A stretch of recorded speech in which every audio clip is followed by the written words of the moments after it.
Shalom and welcome to Jerusalem Studio. Israelis have been flocking to the polling stations today for the second time this year and are now anxiously awaiting the projections coming out of the exit polls, while the final and formal results will emerge in the next few days. The suspense has to do with the notion that this might be outgoing Prime Minister Benjamin Netanyahu's most difficult electoral challenge following 13 years at the helm of the Jewish state. To discuss today's topic, we're joined here in the studio by Dr. Yonatan Freeman, who is a political science department at the Hebrew University of Jerusalem. Shalom. Shalom. I'd like also to welcome our TV7 analyst, Mr. Amir Oren, and Professor Gideon Rahat from the Department of Political Science, also at the Hebrew University of Jerusalem, and a senior fellow at the Israel Democracy Institute. Welcome. Shalom.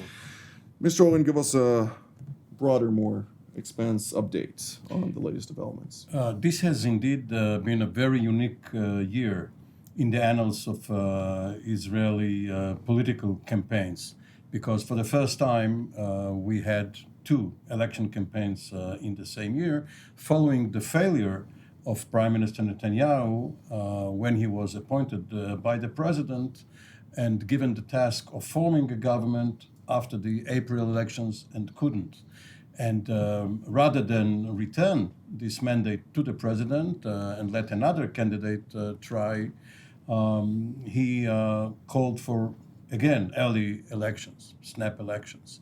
So it has become a campaign focused on the personality of Netanyahu, as distinct from his party Likud, because even his rivals have been pointing out that there is a distinction between their willingness to form a coalition with Likud as a party and their willingness to serve with and obviously under Netanyahu, who is about to be indicted if the Attorney General, following a hearing with Netanyahu's lawyers, decides to go ahead and indict him. So one may say, first of all, that this has been an election campaign focusing on Netanyahu personally, and secondly, that the Arab-Israeli conflict or the Palestinian-Israeli conflict was marginalized this time around. It was more of the Israeli conflict,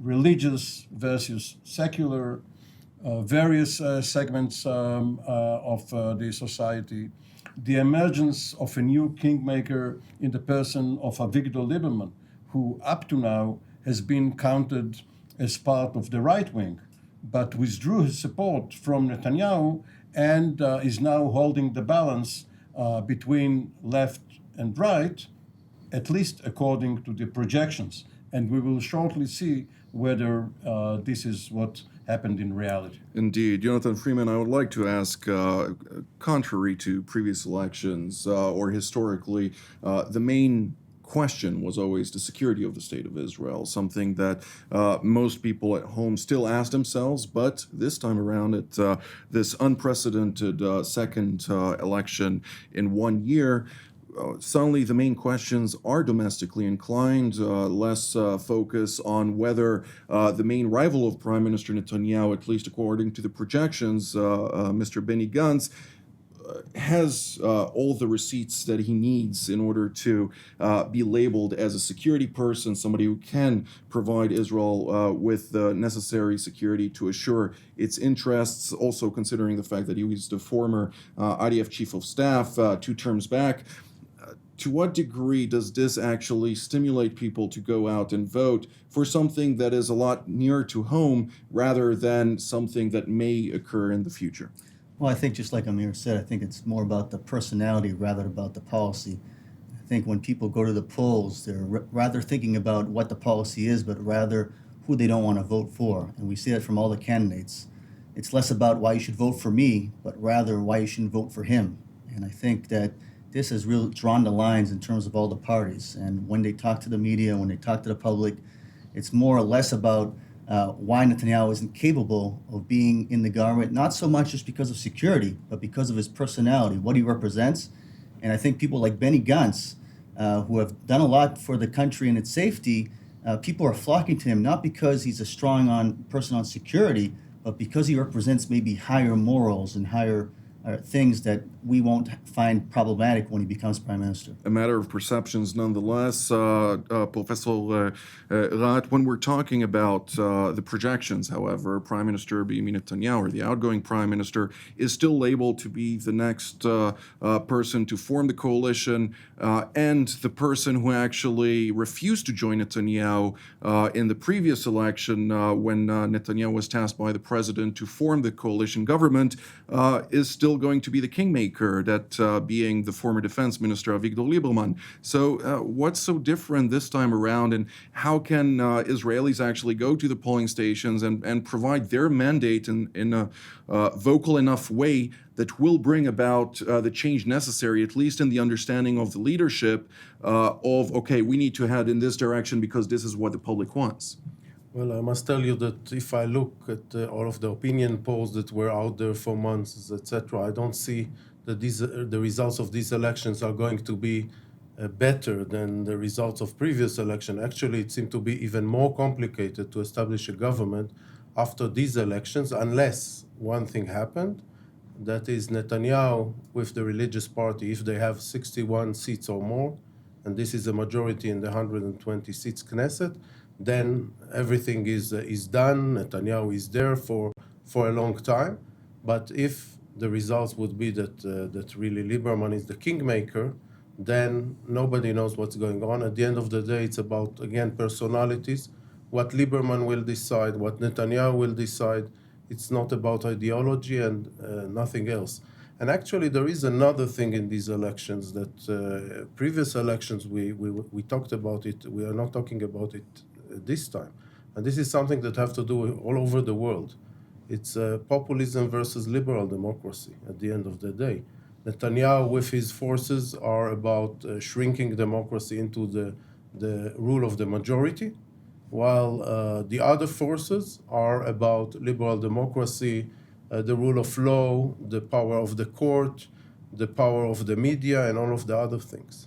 It's, of course, a perception of demos kratos, the leadership of the people, and every party or person has a different interpretation of the way it should look like. Mr. Oren, make a little bit of an understanding for our viewers as people who do not live in Israel and are not embroiled in Israeli political life, the fact that contrary to the West and in particular Europe and the United States, Israel does not have a separation between state and church. For that matter, of course, here it's a synagogue rather than a church, but at the same time, it's also very much inclined of indoctrinating certain parts of society in the education system, for instance, in a different way than what happens in other education systems, which is more of the liberal or the collective state education. So there are several tangential issues which you mentioned. Israel has always defined itself as the national home of the Jewish people. It still has non-Jewish citizens. 1/4 of Israel's some 8 million citizens are not Jewish. Most of those are Muslims. 2 million. You meant 2 million out of 8 million. Yes, yeah. most of those, 25%, of the 8 million are Muslims, and 20% of those 25% are non-Muslim, mostly Christians. Now, it all means that for the citizens of Israel, there are ostensibly equal rights, but the right to become an Israeli citizen is limited to those Jews who live everywhere in the world, because Israel should be a safe harbor for Jews if anything happens.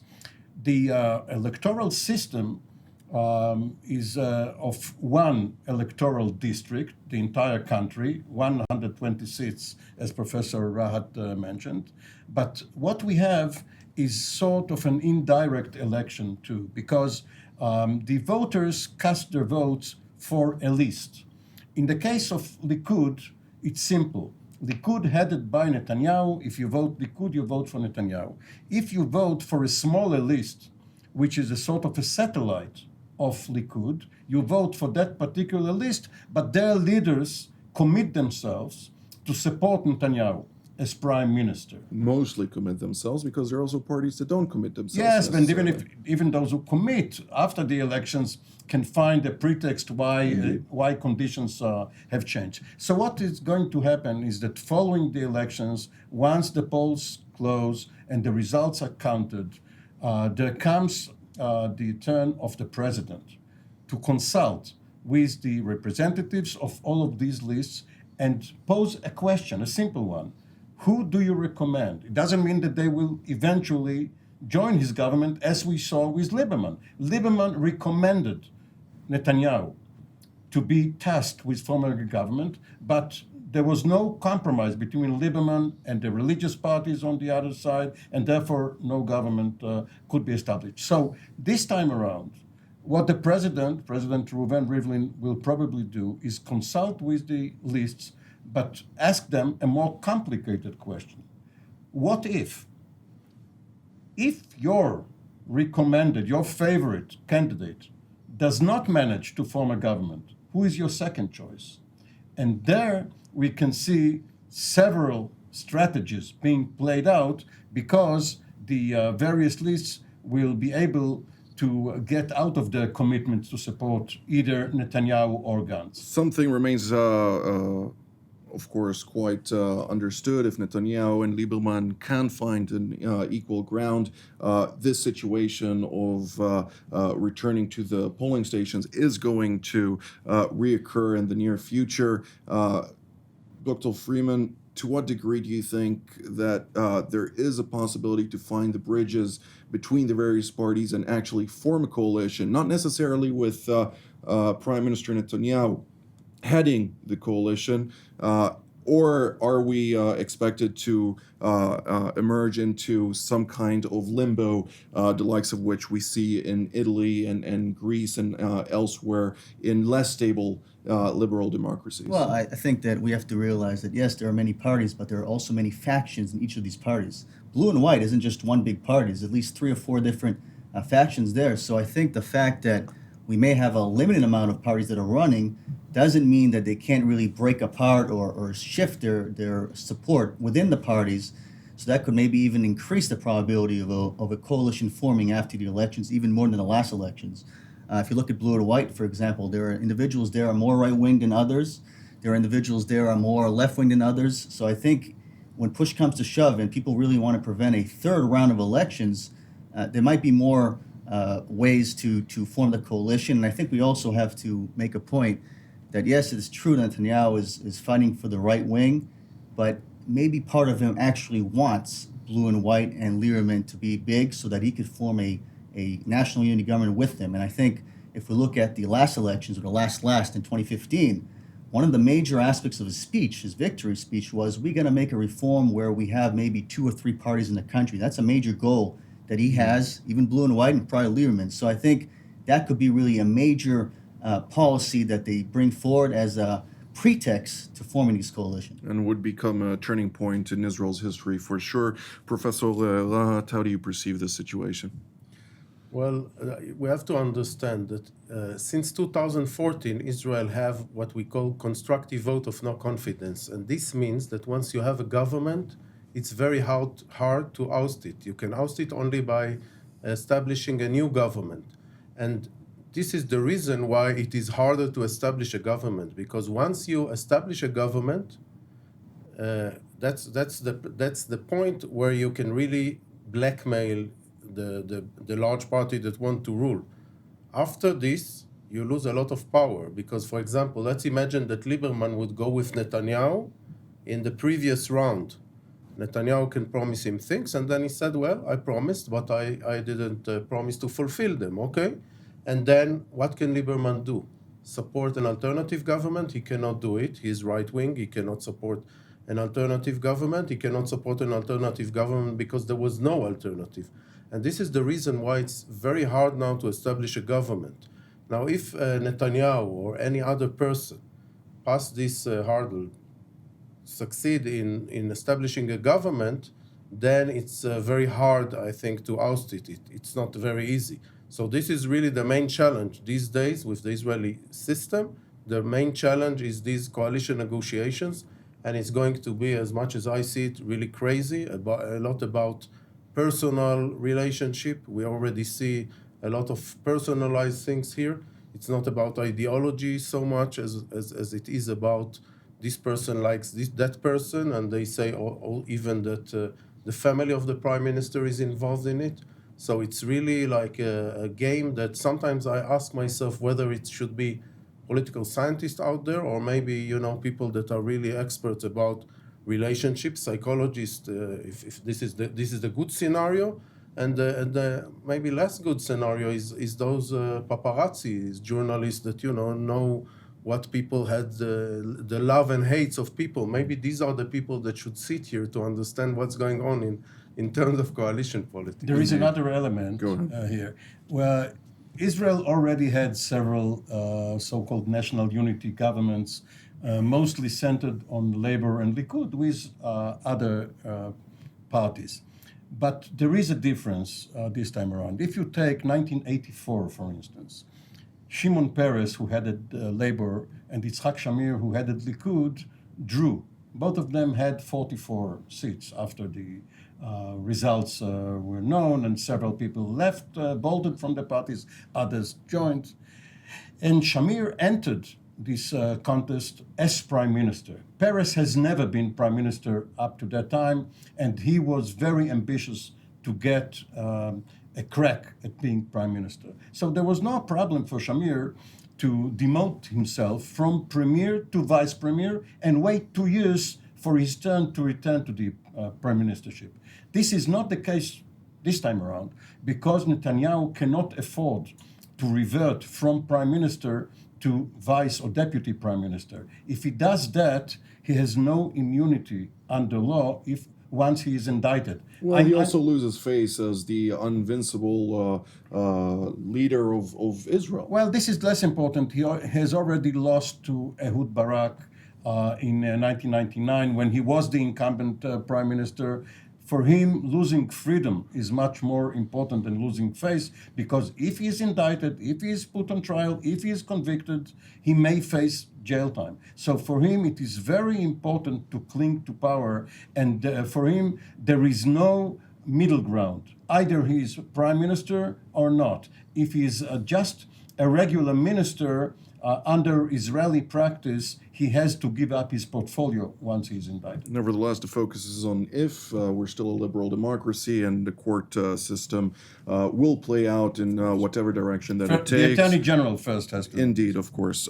Dr. Freeman, when we're listening to the various statements made by you and Professor Rahat and Mr. Oren, nobody is really content with the fact that small parties can have so much power or so much leverage over the main party that leads the government, being able to break governments and drop away and making sure that the leadership is always keen to listen to their voices, regardless of their representation in society.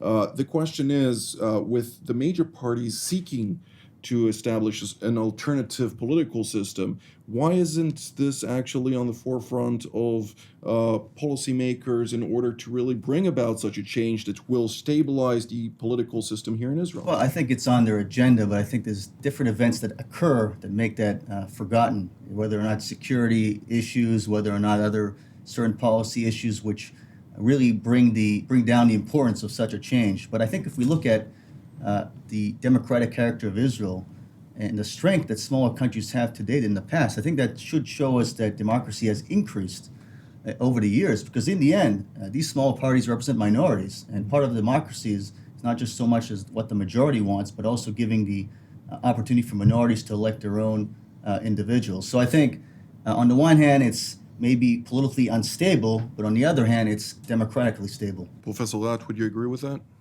Well, there are reforms that can be adopted to make the competition in Israel that it will be mainly between two large parties. Actually, in the Israel Democracy Institute, we try to promote such a reform that will make all of the politicians go to two-party blocks, and then people will have a choice between two or maybe a little more, but not as many parties. However, for the political parties to adopt it, they have to give up on, first, they have to give up on their coalition members. Like Netanyahu have to give up on the ultra-Orthodox. And they are more faithful to him sometimes than his own party. So this is really the veto players. The coalition partners are always the veto players. Even in the 80s, when we have a majority for Likud and Labor, and they could go together, and they were in the same government, they promoted electoral reform. They even passed it in the first reading, and then it died. We had direct election for the prime minister for other reasons, which was really a bad idea, a stupid idea that I'm really happy that we are not with this reform these days. And then since then, I think that A, politicians are afraid of it, and B, they always think they don't think for the long run. So for example, our idea was that the largest party would head the government unless there is an alternative government. That was the idea. No vote of investiture, no need for 61. You are heading the largest party list, you are the prime minister. Okay, very easy. Now all the politicians know it, they join. All of the voters know it, they vote for the large parties. It's a very, very, very small reform in a legal sense. But why don't they do it? Because, for example, Netanyahu, remember that in 2009, Kadima had 1 seat more than him. So he is afraid of this situation. But, you know, if these were the rules, of course, people would vote differently and politicians will behave differently.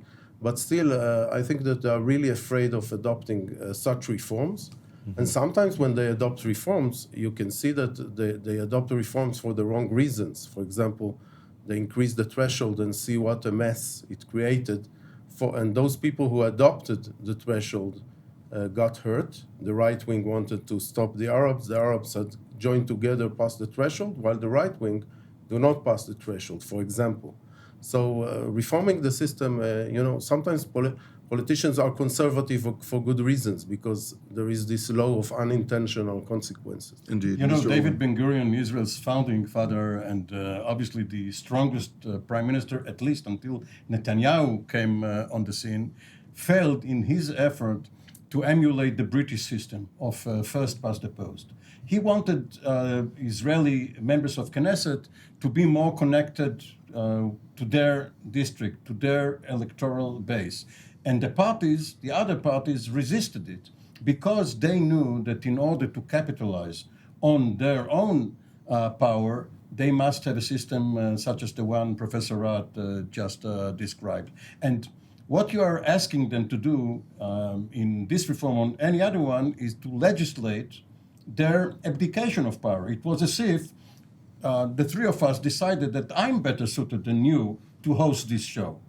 And we wanted to vote on it. Would you agree to give up your power? I'll let the people agree. Okay, so the politicians are power hungry more than you are, and they don't want to give up their power, even if the political scientists and civic society think that this is better. Indeed. Dr. Freeman, how do you perceive it? Well, I think that I'm less inclined to support that view that they're power hungry. I think that in the end, there are a lot of policy issues which don't really get the light they need because there's other ones that are more dominant. Think about environmental issues.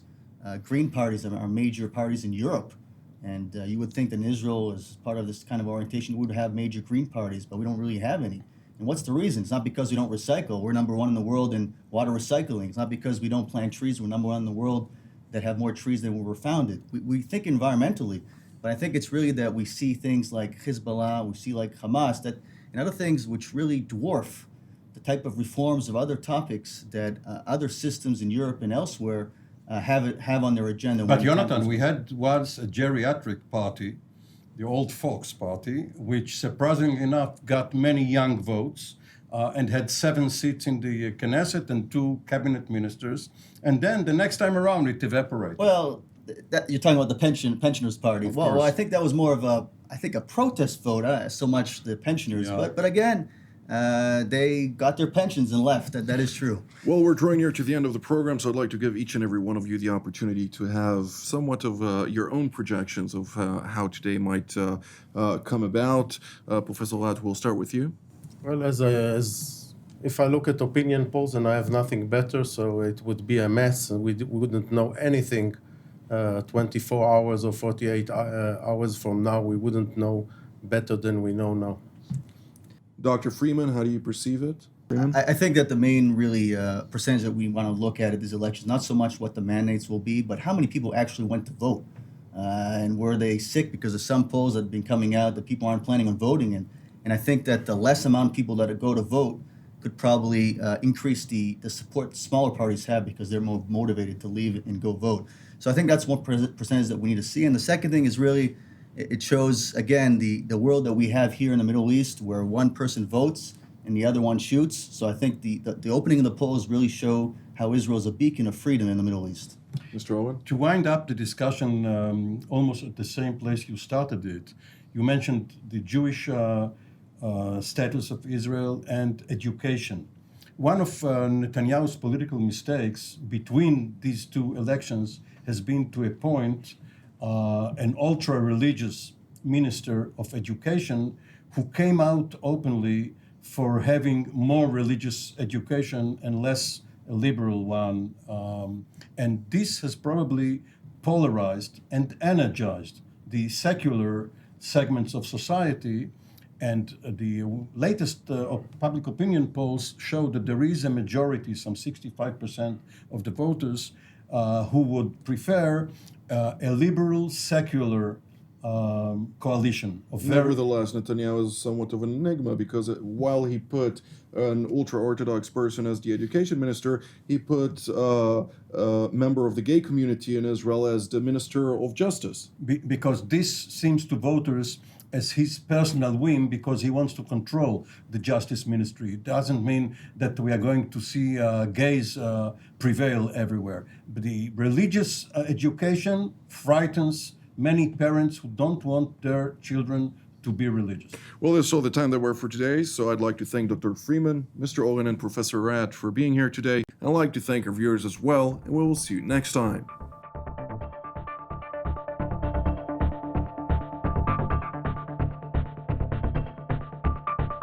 You just watched TV7 Jerusalem Studio. We encourage you to pray for the challenges raised in today's program. If you were blessed by our production, please consider supporting TV7 Israel. The details of our respective bank accounts for donations from Europe and the United States appear on the screen. Your generosity allows us to continue to serve God's calling, to broadcast content that truly matters through TV7 Israel from Jerusalem.